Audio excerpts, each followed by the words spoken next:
Millet Marvels, changing the way world eats by Tenali Double Horse. నమస్తే అండి, this is doctor Sumathi, consultant neurologist, Gleneagles hospitals, Lakdikapul, Hyderabad. GB syndrome పూర్తి పేరు ఏంటంటే గిలియన్ Barry syndrome అంటారు. ఇది ఒక రకమైన నరాల జబ్బు. ఇందులో కాళ్ళు చేతులు పనిచేయకపోవడం అనేది మోస్ట్ కామన్గా మనం చూస్తూ ఉంటాము. కొన్నిసార్లు ఇది ఫేస్ని, మన శ్వాస తీసుకునే మజిల్స్ని కూడా ఎఫెక్ట్ చేయడం వల్ల కొన్నిసార్లు ప్రాణాపాయం కూడా జరగచ్చు అనమాట. ఇందులో ఇది ముఖ్యంగా ఖచ్చితంగా దీనివల్లే వస్తుందని చెప్పలేం, కానీ మోస్ట్ కామన్గా మనకు తెలిసిన సైంటిఫిక్ స్టడీస్లో తెలిసింది ఏంటి అంటే, మనకు కొన్ని రకాల ఇన్ఫెక్షన్స్ అనేవి మనల్ని అటాక్ చేసినప్పుడు, లైక్ జలుబు, దగ్గు కానీ, లేకపోతే విరేచనాలు, వాంతులు అవ్వడం కానీ, లేకపోతే వేరే రకమైన జ్వరాల్లో కానీ ఏమవుతుందంటే మైక్రో ఆర్గానిజమ్స్ని మన బాడీని అటాక్ చేస్తాయన్నమాట. దాన్ని ఎదుర్కోవడానికి మన బాడీ ఏం చేస్తుంది, యాంటీబాడీస్ని ప్రొడ్యూస్ చేస్తుంది. ఆ యాంటీబాడీస్ కొన్నిసార్లు బై మిస్టేక్ ఈ నర్వస్ సిస్టమ్ మీద ఉన్న యాంటీజెన్స్ తోటి ఫైట్ చేస్తాయి అన్నమాట. నర్వస్ సిస్టమ్ని బై మిస్టేక్గా అటాక్ చేస్తాయి. వాటి పని ఏంటి, మైక్రో ఆర్గానిజమ్స్ని అటాక్ చేయాలి. కానీ అవి ఏంటి, పొరపాటున మన నర్వస్ సిస్టమ్ని అటాక్ చేయడం వల్ల నర్వస్ సిస్టమ్ మీద ఉన్న మైలిన్ అనే ఒక కవర్ని అది తొలగిపోతుంది అనమాట. దానివల్ల నరాలలో ఉన్న కండక్షన్ అనేది ఎఫెక్ట్ అవ్వడం వల్ల నరాలకి మన కండరాలకి మధ్య కమ్యూనికేషన్ తగ్గిపోయి మజిల్స్ అనేవి వీక్ అయిపోతాయి. దానివల్ల కాళ్ళు చేతులు పడిపోవడం అనేది జరుగుతూ ఉంటుందన్నమాట. ఇందులో ముఖ్యంగా మనం గుర్తుంచుకోవాల్సిన విషయం ఏంటంటే, లక్షణాలు అనేవి కింద స్టార్ట్ అయ్యి పైకి అనేది వెళ్తూ ఉంటాయి అన్నమాట. కాళ్ళల్లో తిమ్మిరిలాగా స్టార్ట్ అవ్వచ్చు మొదట, అవి పై భాగానికి ఎక్స్టెండ్ అవ్వడం, చేతులు కూడా ఇన్వాల్వ్ అవ్వడం, తర్వాత వీక్నెస్ కూడా కాళ్ళల్లో స్టార్ట్ అయ్యి పై భాగానికి పాకడం అనేది జరుగుతూ ఉంటుంది అనమాట. ఫస్ట్ కాళ్ళు వీక్ అవ్వడం, తర్వాత చేతులు వీక్ అవ్వడం. అది ఇంకా సివియర్గా ఎఫెక్ట్ అయినప్పుడు మన శ్వాస తీసుకోవడానికి సంబంధించిన కండరాలు కూడా ఎఫెక్ట్ అయ్యి మనకు ఆయాసం రావడం అనేది జరుగుతూ ఉంటుందన్నమాట. ఆ ఆయాసం అనేది ఎంత ఎక్స్టెంట్ వరకు వెళ్ళొచ్చు అంటే, అది వెంటిలేటర్ మీద పెట్టాల్సిన పరిస్థితి వరకు కూడా వెళ్ళే అవకాశం అనేది ఉంటుందన్నమాట. వీటినే కాకుండా ఫేస్ మజిల్స్ కూడా, అంటే మనం తినడానికి కానీ మింగడానికి కానీ సంబంధించిన కండరాలను కూడా ఎఫెక్ట్ చేయడం ద్వారా అవి కూడా ఎఫెక్ట్ అయ్యే అవకాశం అనేది ఉంటుందన్నమాట. గిలియన్ బ్యారీ సిండ్రోమ్ అనేది మెయిన్గా క్లినికల్ డయాగ్నోసిస్ అనమాట. క్లినికల్గా అంటే పేషెంట్కున్న జబ్బుకున్న లక్షణాలను బట్టి, అతన్ని పరీక్ష చేయడం ద్వారా మనం చూసే సైన్స్ని బట్టి మనం దీన్ని డయాగ్నోస్ చేస్తాము. దాన్ని కన్ఫర్మ్ చేయడానికి నర్వ్ కండక్షన్ స్టడీస్ అనేవి ఉంటాయన్నమాట.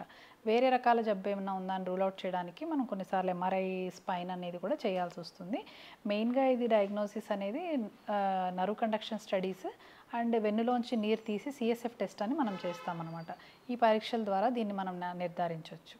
ట్రీట్మెంట్ ఆప్షన్స్ అనేది మెయిన్గా మనం సపోర్టివ్ ట్రీట్మెంట్తో పాటు ఐవీ ఇమ్యునోగ్లోబులిన్స్ అనేది ఒక ఇంపార్టెంట్ ట్రీట్మెంట్ అనమాట. దీనికి మోస్ట్ ఆఫ్ ద పేషెంట్స్లో ఐవీ ఇమ్యునోగ్లోబులిన్స్ ద్వారా రెస్పాన్స్ అనేది మనకి బాగుంటుంది. ఐవీ ఇమ్యునోగ్లోబులిన్స్ కాకుండా అంటే అది కొంచెం ఎక్స్పెన్సివ్ ట్రీట్మెంట్. ప్లాస్మాఫెరెసిస్ అనేది ఇంకొక ట్రీట్మెంట్ ఆప్షన్ అనేది మనకి ఇందులో ఉంటుంది. సిమ్టమ్స్ అంటే అదే మనం చెప్పుకున్నట్టు కాళ్ళల్లో తిమ్మిర్లు కానీ, అవి పై భాగానికి పాకడం, అలా వీక్నెస్, లేకపోతే చెప్పులు వేసుకోలేకపోవడం, మెట్లు ఎక్కడానికి ఇబ్బంది రావడం, కింద కూర్చొని లేవలేకపోవడం, చేతులు పని చేయకపోవడం, చేతులు పైకి లేపలేకపోవడం, లేకపోతే మాట్లాడడంలో ఇబ్బంది, మింగడంలో ఇబ్బంది, ఇలాంటి లక్షణాలు, మనకు శ్వాస తీసుకోవడానికి ఇబ్బంది, ఇలాంటి లక్షణాలు ఏవైనా ఉన్నట్లయితే, అందులోనూ ఇవి మనకి ఏదైనా ఇన్ఫెక్షన్ వచ్చిన వారం, 10 రోజులు, 2 వారాల్లో స్టార్ట్ అయినట్లయితే మనం తప్పకుండా నరాల డాక్టర్ని కలిసి దీని నిర్ధారణ అనేది చేసుకోవాలి. దానికి తగిన ట్రీట్మెంట్ తీసుకోవాలి. ఎందుకంటే ఇది కరెక్ట్ ట్రీట్మెంట్ ద్వారా 100కి 90 మందిని మనం సేవ్ చేయొచ్చు. వెరీ రేర్ కేసెస్లో మాత్రమే ఇది ప్రాణాపాయం అనేది జరిగే అవకాశం అనేది ఉంటుంది. కాబట్టి ఎర్లీ ట్రీట్మెంట్, ఎర్లీ డయాగ్నోసిస్ అనేది చాలా important. Sir, one life lesson what medicine has taught you. Whatever you can do without expecting. But I really believe మన పాజిటివ్ యాటిట్యూడ్ ఉంటేనే మనం ఏదైనా సాధించగలం. గట్ని మనం కరెక్ట్గా డీల్ చేసినట్లయితే అది మనకి పాజిటివ్ హార్మోన్స్ని రిలీజ్ చేస్తుంది. షుగర్ వచ్చిన వాళ్ళ పరిస్థితి ఏంటి? పొట్ట దగ్గర పెరిగితే దాన్ని ఆండ్రాయిడ్ అంటారు. ఆండ్రాయిడ్ ఫోన్ కదా. అసలు థాట్స్ ఎందుకు వస్తాయి? బ్రెయిన్ డెడ్ అంటే దానికి ప్రపంచం అంతా కూడా కొన్ని నిర్దిష్టమైనటువంటి లక్షణాలు. మానసికంగా ధైర్యంగా ఉంటే క్యాన్సర్ జయించవచ్చు. You are a doctor for a cause sir, అంతే. వాళ్ళకి వచ్చిన ఆదాయం కాకుండా ఫ్రీ సర్వీస్ ఎంతమందికో చేస్తారు. And don't forget to subscribe to iDream. And for more videos, Please subscribe to iDream. Please subscribe to iDream. Please subscribe iDreams. And please subscribe to iDream. For more videos, subscribe to iDream.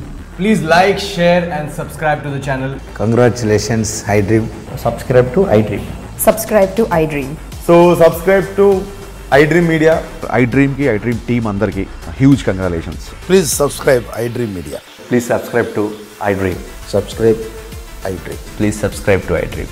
iDream అంటే నా కళల channel subscribe చేసుకున్న నోరు తిరుగుతలేదు మీరైతే గంట గుర్తు కొట్టండి. For more such videos, please subscribe to iDream. Subscribe to iDream. Please subscribe to iDream. Please subscribe iDream Media. Please do subscribe to iDream. Please subscribe to iDream Media. For best entertainment and information, please subscribe iDream.